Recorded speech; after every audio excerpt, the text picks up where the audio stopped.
Alhamdulillahilladzi asbahana bi fitratil Islam wassalatu wassalamu ala khairil anam wa ala alihi wa ashabihi al-kiram. Asyhadu an la ilaha illallah wa asyhadu anna Muhammadan abduhu wa rasuluh. Subhanaka la ilma lana illa ma 'allamtana innaka antal alimul hakim. Rabbi shrah li sadri wa yassir li amri wa hlul 'uqdatam min lisani yafqahu qawli. Waqad qala ta'ala fi kitabihil karim huwa asdaqul qailin. A'udzu billahi minasy syaithanir rajim. Bismillahirrahmanirrahim. Innal ladzina qalu rabbuna Allah tsumma istaqamu tatanazzalu 'alaihimul malaikatu alla takhafu wa la tahzanu wa abshiru bil jannati allati kuntum tu'adun. Al-ayah sadaqallahul 'azim. Amma ba'd. Ma'asyiral muslimin wal muslimat, Bapak Ibu jamaah salat fardu subuh yang semuanya insyaallah dimuliakan oleh Allah Subhanahu wa taala. Bersyukur kita kepada Allah dengan mengucapkan kalimat alhamdulillah ya rabbil alamin, karena sampai pada kesempatan pagi hari ini di penghujung tahun 1441 Hijriah, Allah masih memberikan kita pertolongan untuk bisa melakukan ketaatan kepada Allah Subhanahu wa taala. Semoga pertolongan Allah ini senantiasa membersamai kita sampai nanti kemudian nyawa terpisah dengan raga. Amin ya rabbal alamin. Bersalawat kita kepada Rasulullah dengan mengucapkan kalimat Allahumma sholli ala sayyidina Muhammad wa ala ali sayyidina Muhammad. Assalamu alayka ya Rasulullah. Saya berharap semoga kita menjadi bagian dari umat Rasulullah yang telah mendapat syafaatnya di padang mahsyar, dikumpulkan dengan Rasulullah di dalam surga Allah Subhanahu wa taala. Amin ya rabbal alamin. Bapak Ibu jamaah salat fardu subuh yang dimuliakan oleh Allah Subhanahu wa taala, hadis yang akan kita sampaikan pada kesempatan pagi hari ini adalah hadis yang diriwayatkan oleh Imam Muslim dari Abi Amr Sufyan bin Abdullah radhiyallahu anhu qala qultu ya Rasulullah kulli fil Islami qawlan la as'alu anhu ahadan. Ada sahabat Rasulullah sallallahu alaihi wasallam namanya Abi Amr, itu panggilannya. Nama betulnya adalah Sufyan bin Abdullah As-Saqafi. Dia datang menjumpai Rasulullah sallallahu alaihi wasallam lalu kemudian bertanya. Apa pertanyaannya? Ya Rasulullah, wahai Rasulullah sallallahu alaihi wasallam, katakan kepadaku tentang Islam yang dengan jawabanmu itu aku tidak akan pernah bertanya kepada orang selain engkau. Ini pertanyaan Sufyan bin Abdullah As-Saqafi kepada Rasulullah sallallahu alaihi wasallam. Maknanya apa? Ketika Sufyan mendapatkan jawaban dari Rasulullah sallallahu alaihi wasallam, maka jawaban itu sudah mencakup segala sesuatu yang berkaitan dengan Islam. Maka kemudian apa jawaban Rasulullah sallallahu alaihi wasallam? Jawaban Rasulullah untuk yang pertama adalah qul amantu billah. Wahai Sufyan, kalau engkau ingin tahu apa itu Islam, maka katakanlah olehmu bahwa aku beriman kepada Allah Subhanahu wa taala. Maka kalimat iman ini ternyata tidak cukup hanya di dalam hati. Maka kalimat iman itu harus beriringan antara lisan dengan hati. Bagaimana keduanya tidak pecah kongsi? Karena orang-orang kafir Quraisy dahulu ketika mengatakan iman kepada Allah Subhanahu wa taala, itu pecah kongsi antara mulut dengan hati. Apa maknanya? Ketika mulut mengatakan iman kepada Allah Subhanahu wa taala dengan mengucapkan kalimat syahadat hanya untuk menyelamatkan diri, hanya untuk membebaskan diri dari pajak. Maka oleh karena itu, di antara penjelasan para ulama yang berbicara tentang iman itu adalah al-iqrar, ada pengakuan. Ada pengakuan itu berasal dari dalam hati lalu kemudian tergambar, teraplikasi dalam lisan. Maka ketika orang beriman kepada Allah Subhanahu wa taala, mulutnya mengatakan asyhadu an la ilaha illallah wa asyhadu anna Muhammadan abduhu wa rasuluh, tapi begitu juga di dalam hatinya. Maka setelah kalimat iman itu dinyatakan, ada berikutnya apa pesan Rasulullah sallallahu alaihi wasallam? Tsumastaqim, kemudian istiqomah. Jadi setelah memberikan pernyataan aku beriman kepada Allah Subhanahu wa taala, ternyata tidak berhenti di sini. Kalau berhenti di sini, maka orang cukup mengatakan bahwa aku beriman kepada Allah Subhanahu wa taala. Maka ada sebagian saudara kita yang berada di sekitaran tanah Mamah itu, kalau kemudian ditanya apa agamanya Islam, lalu kemudian syariatnya tidak seperti yang kemudian dilakukan seyogyanya bagaimana dilakukan oleh umat muslim secara umum. Kenapa? Karena dia hanya dalam bentuk keyakinan, lalu kemudian dalam bentuk ucapan lisan. Berarti dia memahami pesan Rasulullah SAW hanya sampai pada kalimat aku beriman kepada Allah Subhanahu Wa Taala. Sementara pesan Rasulullah ada kelanjutannya. Apa kelanjutannya? Tsumastaqim, kemudian istiqomah. Maka apa yang dimaksud dengan istiqomah? Yang dimaksud dengan istiqomah agar kemudian perbuatan seseorang diterima oleh Allah Subhanahu Wa Taala adalah as-sabatu wal mudawamatu ala fi'lit ta'ati wa tarkil ma'asi was-sayyi'at. Yang dimaksud dengan istiqomah itu adalah teguh pendirian di dalam melakukan ketaatan kepada Allah Subhanahu Wa Taala dan meninggalkan apa yang Allah Subhanahu Wa Taala larang. Itulah yang kemudian disebut dengan istiqomah. Maka pesan Rasulullah SAW setelah istiman, maka hiasilah dengan istiqomah. Istiqomah itu apa maknanya? Melakukan syariat yang diperintahkan oleh Allah Subhanahu Wa Taala setelah memberikan pernyataan iman kepada Allah Subhanahu Wa Taala. Maka kalau iman sudah kemudian bergandengan dengan istiqomah, maka secara otomatis dia melakukan apa yang Allah Subhanahu Wa Taala perintahkan dan meninggalkan apa yang Allah Subhanahu Wa Taala larang.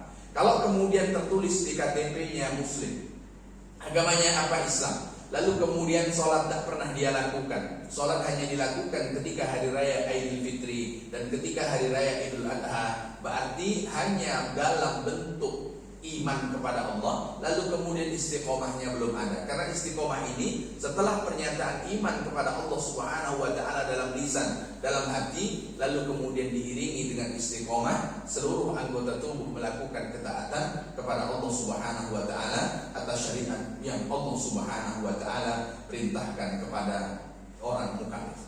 Maka oleh karena itu, Bapak Ibu yang dimuliakan oleh Allah Subhanahu Wa Taala, terkait dengan istiqomah ini, satu di antara yang Allah Subhanahu Wa Taala pesankan untuk kita dalam surat Fussilat ayat yang ke-30. A'udzubillahi minasyaitonirrajim.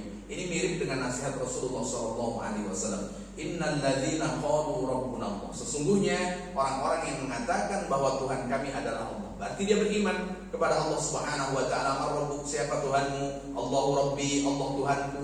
Berarti dia iman kepada Allah. Kenapa? Karena dia orang-orang yang mengatakan bahwa Tuhan kami adalah Allah.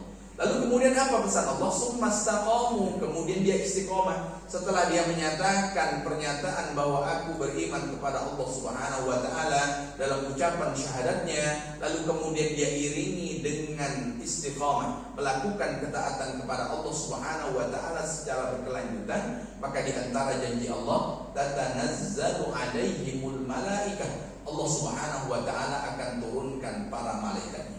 Kapan Allah Subhanahu Wa Taala turunkan malaikat? Bukankah setiap hari sudah ada malaikat yang Allah perintahkan untuk membersamai kita?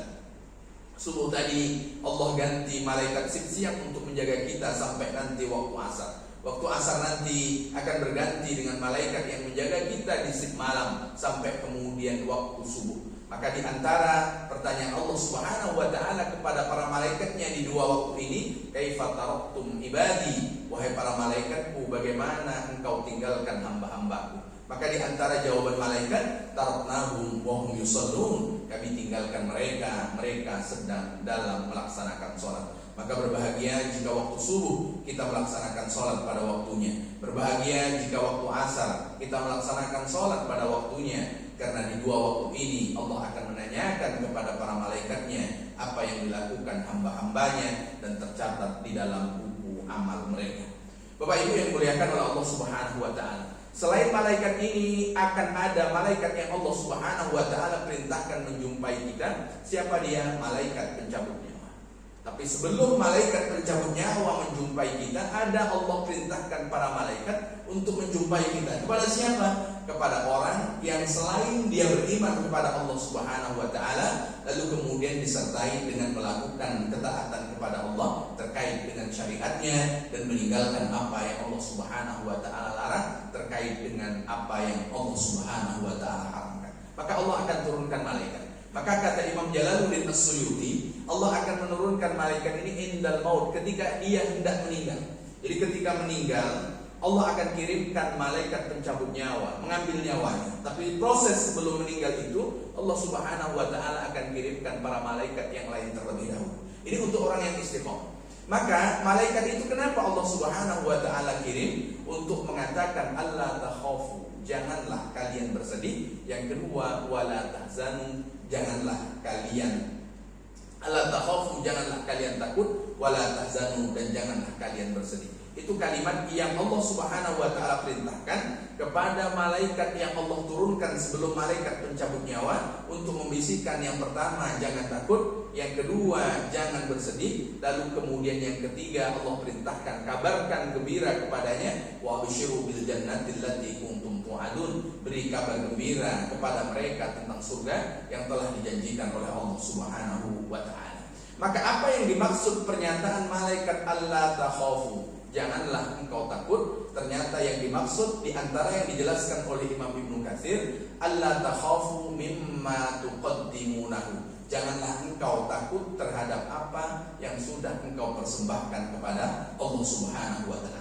Jadi ketika orang akan meninggal itu semuanya merasa takut, lalu kemudian ketakutan itu hilang karena Allah kirimkan para malaikat untuk mengatakan jangan takut terhadap apa yang sudah engkau persembahkan kepada Allah Subhanahu wa Ta'ala. Orang akan meninggal itu kenapa takut? Takut amalnya belum cukup, takut kalau kemudian sholatnya belum diterima, takut kalau kemudian ada puasa yang belum dia lunasi.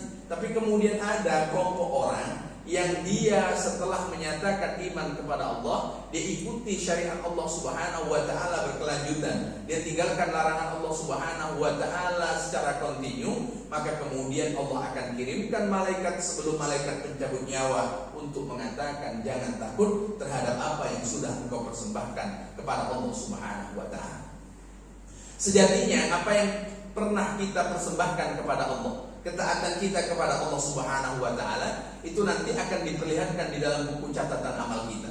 Tapi ternyata ada orang yang Allah Subhanahu wa Ta'ala istimewakan, sebelum sampai proses pemberian buku catatan amal itu, Allah sudah kirimkan malaikat untuk kemudian membentangkan dan mengatakan bahwa apa yang engkau lakukan, apa yang sudah engkau persembahkan kepada Allah, Allah telah menerimanya. Ini diantara penjelasan kalimat Allah takhaf tentang apa yang sudah engkau persembahkan, maka jangan engkau khawatirkan, jangan engkau takutkan, karena Allah Subhanahu wa Ta'ala telah menerimanya. Itu kalimat yang pertama yang akan didengar oleh orang yang istiqomah di dalam melakukan ketaatan kepada Allah dan meninggalkan apa yang Allah Subhanahu wa Ta'ala larang.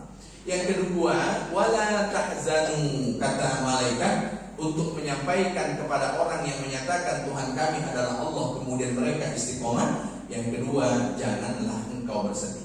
Kalau jangan takut terhadap apa yang dipersembahkan, kalau jangan bersedih mimma khalaftumu, terhadap apa yang engkau tinggalkan. Jadi takutnya orang itu takut kalau amalnya tidak diterima oleh Allah, tapi kesedihan orang akan meninggal itu terkait dengan apa yang dia tinggalkan. Jadi apa yang ditinggalkan itulah yang akan memunculkan kekhawatiran seseorang saat akan menghadap Allah Subhanahu wa Ta'ala. Maka ada sebagian yang menangis kalau kita menyinggung orang yang orang itu sedang sakit lama, lalu kemudian kita datang. Saat mulut sudah tidak bisa berbicara, merespon orang biasanya hanya dengan gerakan tangan, merespon orang yang datang kadang hanya dengan tetesan air mata. Di saat itu kita tak paham apa maksudnya tangan menggenggam. Di saat itu kita tidak mengerti apa maksudnya tetesan air mata. Ternyata satu di antaranya ada kesedihan. Kesedihan tentang apa yang akan dia tinggalkan saat menghadap Allah Subhanahu wa Ta'ala. Apa yang dia tinggalkan? Keluarga dia akan tinggalkan. Apa yang akan dia tinggalkan? Harta yang dahulu dia cari susah payah. Malam tak dianggap malam, siang kemudian tetap dia lalui dengan mencari karunia Allah, tapi kemudian harta itu dia sedihkan ketika nyawa akan terpisah dengan raga. Jadi dia sedihkan. Kenapa dia sedihkan suaminya? Karena dia belum menjadi istri yang mengabdi sedemikian rupa. Kenapa dia sedihkan istrinya? Karena belum mampu membimbing istrinya untuk semakin dekat dengan Allah Subhanahu wa Ta'ala. Itu kesedihan. Kenapa dia menyedihkan anaknya? Karena dia punya tanggung jawab selain menjaga dirinya, juga kemudian menjaga keturunannya. Qu anfusakum wa ahlikum nar. Jaga dirimu dan keluargamu di dalam keluarga ada istri, di dalam keluarga ada anak, maka pesan Allah bukan hanya kita saja yang taat, tapi bagaimana mengajak ketaatan itu kepada juga keluarga kita. Maka Rasulullah SAW di awal-awal menerima risalah, wa anzir asyiratakal aqrabin. Apa perintah Allah? Untuk memberikan peringatan kepada siapa? Kepada orang-orang yang terdekat terlebih dahulu. Maka Nabi Nuh alaihi salam ketika putranya Kan'an diajak untuk ikut bersama dengan Nabi Nuh masuk ke dalam perahu itu, lalu kemudian Kan'an menolak. Kan'an mengatakan bahwa air ini tidak akan bisa menghabisiku, bahwa aku akan selamat dari banjir bandang ini ketika kemudian aku naik ke tempat yang agak lebih tinggi, naik ke tempat yang tinggi, yang tinggi. Tapi kemudian air itu terus bertambah. Maka kemudian Kan'an mengadu kepada Allah Subhanahu wa taala, innahu min ahli, wahai Tuhanku, sesungguhnya Kan'an itu adalah putraku, dia keluargaku wahai Allah. Lalu kemudian apa jawaban Allah Subhanahu wa taala? Kata Allah, laisa min ahli, bahwa Kan'an itu bukanlah keluarga. Meskipun dari darah dagingnya, meskipun satu nasab dengan Nabi Nuh alaihi salam, tapi kemudian Allah mengatakan bukan keluargamu. Kenapa? Karena setelah diajak untuk taat kepada Allah Subhanahu wa taala, tapi kemudian menolaknya. Maka kewajiban orang tua bukan menjadikan anaknya taat totalitas kepada Allah. Kewajiban orang tua bukan memastikan anaknya menjauhi perintah Allah Subhanahu wa taala, tapi kewajiban orang tua mengajak dan kemudian mengingatnya. Kalau sudah diajak lalu kemudian mengingatkannya dan kemudian dia juga tetap tidak patuh kepada Allah Subhanahu wa taala, maka seperti itulah jawaban Allah kepada Nabi Nuh, laisa min ahli, dia bukanlah keluarga. Bapak Ibu, para orang tua kami yang dimuliakan oleh Allah Subhanahu wa taala. Setelah kemudian janganlah engkau takut terhadap apa yang engkau tinggalkan, selain itu kemudian juga jangan takut terhadap harta yang ditinggalkan. Orang kan ketika meninggal menyedihkan hartanya. Hartanya kenapa dia sedihkan? Bukan karena dia tinggalkan harta itu, tapi yang dia sedihkan, kenapa harta waktu saya sehat tidak saya manfaatkan untuk kemudian memberikan manfaat kepada sesama. Maka oleh karena itu, orang yang berada di liang lahat itu semuanya ingin kembali ke muka bumi ini. Di antara pernyataan Allah Subhanahu wa taala yang membicarakan mereka akan kembali, Rabbi laula akhartani ila ajalin qarib fa asaddaqa wa akum minas shalihin. Wahai Tuhanku, jika engkau berkenan, tunda kematianku barang sedikit waktu. Wahai Tuhanku, jika engkau berkenan, kembalikanlah lagi aku hidup meskipun sesaat. Mereka meminta kematian itu Allah tunda supaya dia bisa menjadikan harta bukan sesuatu yang dia sedihkan. Lalu kemudian dia minta agar Allah kembalikan lagi hidup ke muka bumi ini. Kenapa mereka minta itu? Katanya yang disebutkan oleh Allah di dalam surat Al-Munafiqun, fa as-saddaqa, aku ingin bersedekah, wa aku minas shalihin, dan aku ingin menjadi orang yang salih, orang yang berbuat baik. Itu keinginan orang yang kemudian sudah berada di alam barzah ketika nyawa akan terpisah dengan raga, bahwa dia ingin kemudian hartanya bukan sesuatu yang ditangisi, hartanya bukan sesuatu yang disedihkan. Kenapa? Karena sudah disedekahkan di jalan Allah Subhanahu wa taala. Maka di antara orang yang ketika kita lihat di ruangan ICU, saat kemudian kita memberikan nasihat, saat kemudian kita menanyakan keadaannya, lalu kemudian meneteskan air mata, saat itu tutur kata sudah tak bisa dia ucapkan, yang merespon hanya dengan gerakan tangan atau dengan tetesan air mata, maka satu di antara gerakan tangan dan tetesan air mata itu membicarakan tentang harta yang dia sedihkan saat dia tidak bisa memahamkan orang yang ditinggalkan, lalu hartanya akan dibagikan hanya untuk ahli warisnya, dan dia ketika hidup belum sempat mensedekahkannya karena orang tak paham dengan maksud gerak tubuhnya. Maka sebelum sampai masa itu, sebelum kemudian datang waktu itu, bagaimana kemudian kita senantiasa setelah pernyataan kita kami beriman kepada Allah, lalu kemudian kita istiqomah di dalam menjalankan syariat Allah Subhanahu wa taala, dan istiqomah dalam meninggalkan apa yang Allah Subhanahu wa taala.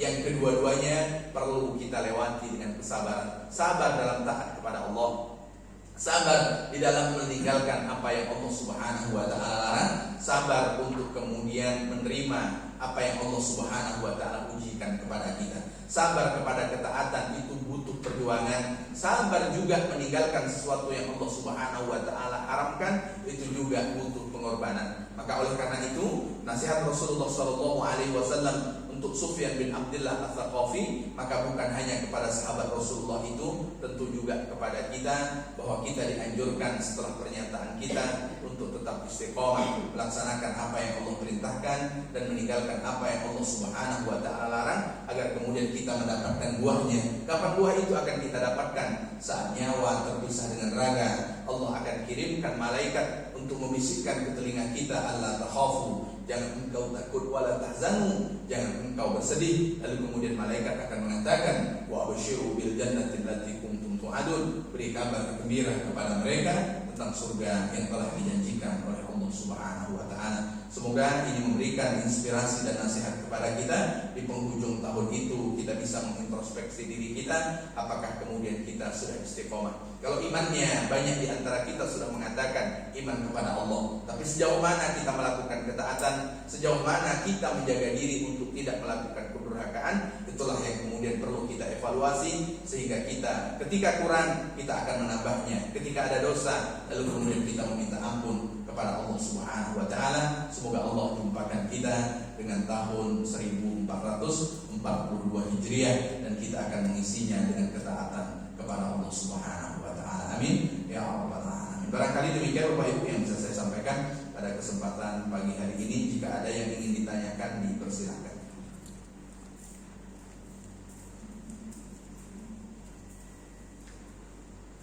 Baik, kalau tidak ada pertanyaan, demikian. Sekali lagi tutur kata yang tak berkenan, saya mohon maaf yang sebesar-besarnya. Sama-sama kita tutup dengan doa kafaratul majlis. Subhanakallahumma wa bihamdika, asyhadu an la ilaha illa anta, astaghfiruka wa atubu ilaik. Assalamualaikum warahmatullahi wabarakatuh.